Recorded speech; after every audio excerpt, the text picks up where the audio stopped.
U.S. President Donald Trump has backtracked, in fact, putting a 90-day pause, rather not even backtracking on the reciprocal tariffs. They, in fact, has put this 90-day pause as they were expected to come into effect today. But this excludes China, which Trump says that will now have a levy of 125%.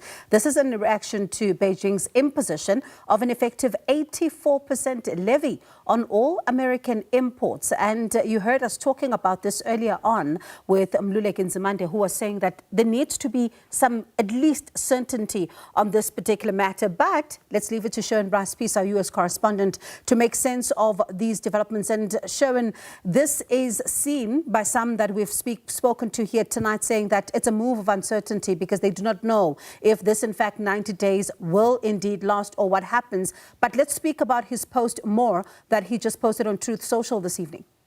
Well, welcome to chaos that is akin to the Trump administration. I mean, this is a White House that for weeks has been saying there was no chance that they would be backtracking on this, that negotiations, while possible, were not going to undermine the narrative and certainly the intent of this administration, which was to impose these tariffs to reduce what the United sees as unfair trade deficits with countries around the world, most notably China. And just moments ago, the president then taking to Truth Social and posting this lengthy statement, which I think we have and are able to put on screen for you.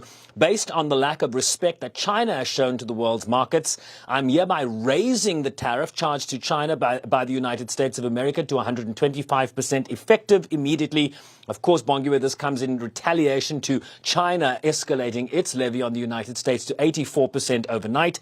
And then he continues, at some point, hopefully in the near future, China will realize that the days of ripping off the USA and other countries is no longer sustainable or acceptable.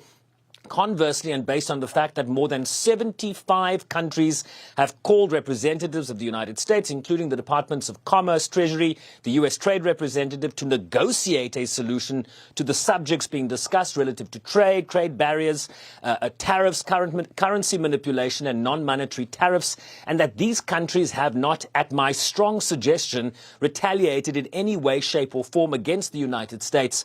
Here's the kicker.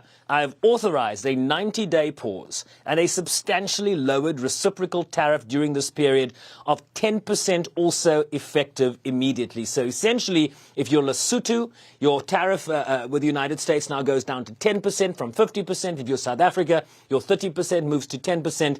But if you're China, Bongiwe, your 104% has now moved to 125%. And as you well know, China has lodged a lawsuit now at the World Trade Organization, essentially seeking to challenge these levies that have been imposed by the United States through what is known as the dispute mechanism that exists within the World Trade Organization. It doesn't have the constituted judges necessary to deal with these disputes. So that's a dispute that probably won't go anywhere fast. It's going to take direct negotiations now between the world's two largest powers, largest economies, a $600 billion relationship. The tariffs right now are equally or more expensive than the goods traded between the two countries. So negotiations are going to have to happen here. But certainly what you've seen here is a pullback from the U.S. president in terms of these global tariffs. You've seen the stock markets react. I can tell you, the Dow Jones immediately went up 2,500 points, up 7%. The S&P 500 is up 8% as I currently speak. The Nasdaq is up 9%.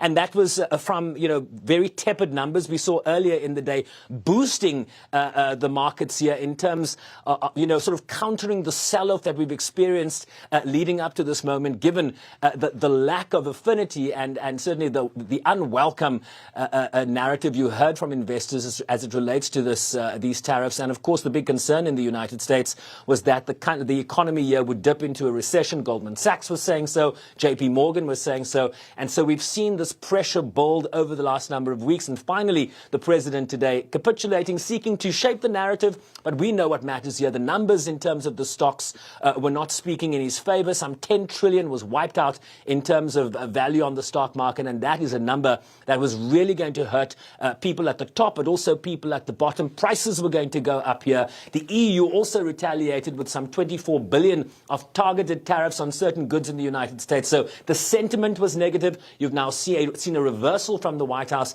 And so the stocks have reacted positively. Everything right now in the green, Bongiwe.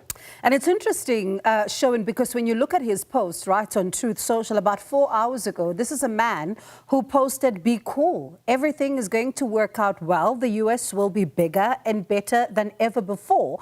And then you also see some who are talking about these developments as well, with China saying that just how long are we going to see this trade war last? But also, how do you conduct policy like this? These are serious negotiations. The imposition of tariffs really affected the posture of countries around the world, having to rejig their numbers, the impact on businesses. Car sales were going to go through the roof.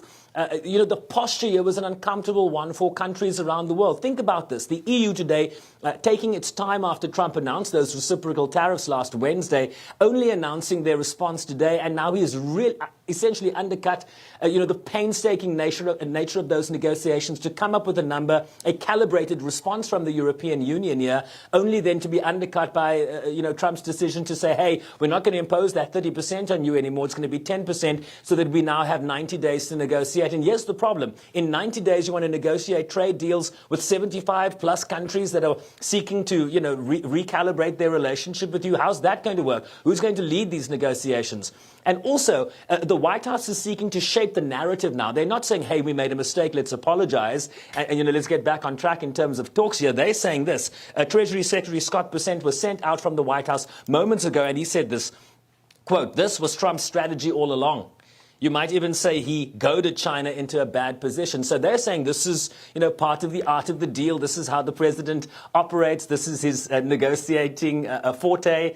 But I think a lot of countries around the world will be looking at this and going, we still need to continue negotiating a different supply chains, new deals and bilateral relationships in terms of getting our products to other countries, because the United States, unfortunately, in this moment, does not seem like a reliable partner. You don't change policy on a dime like this. This doesn't work in global trade. And unfortunately, this does not bode well for future relationships with the United States, because allies, enemies, foes alike cannot basically trust what the United States says, given the fact that they can change it so very easily. And as you say, Sherwin, certainty, certainty, certainty. That's literally what even investors, markets, everybody involved in other countries are looking for here, because who's to say that now there's a 90-day pause? Tomorrow, we may see another post on Truth Social that says, actually, pause with the 90-day pause. We're now back in business.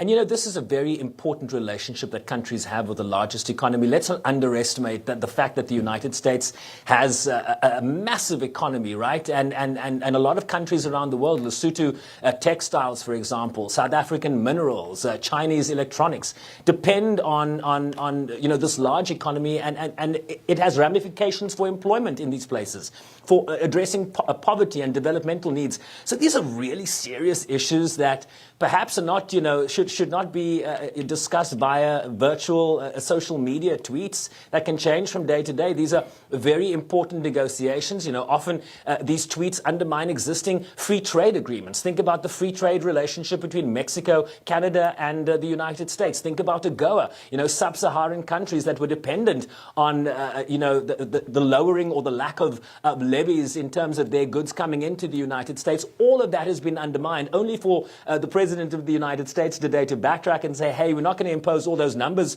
we had on a big board, and the expense that goes into the production of, getting that event together. I mean, it's all come to naught. Essentially, it's going to be 10% for everybody, 125% on China, and one imagines why that couldn't have just been said last Wednesday. Exactly. And Sherwin, lots of reaction on this one, but thank you so much for getting us started. Appreciate it. That is my colleague there, our US correspondent, Sherwin Bryce-Pease.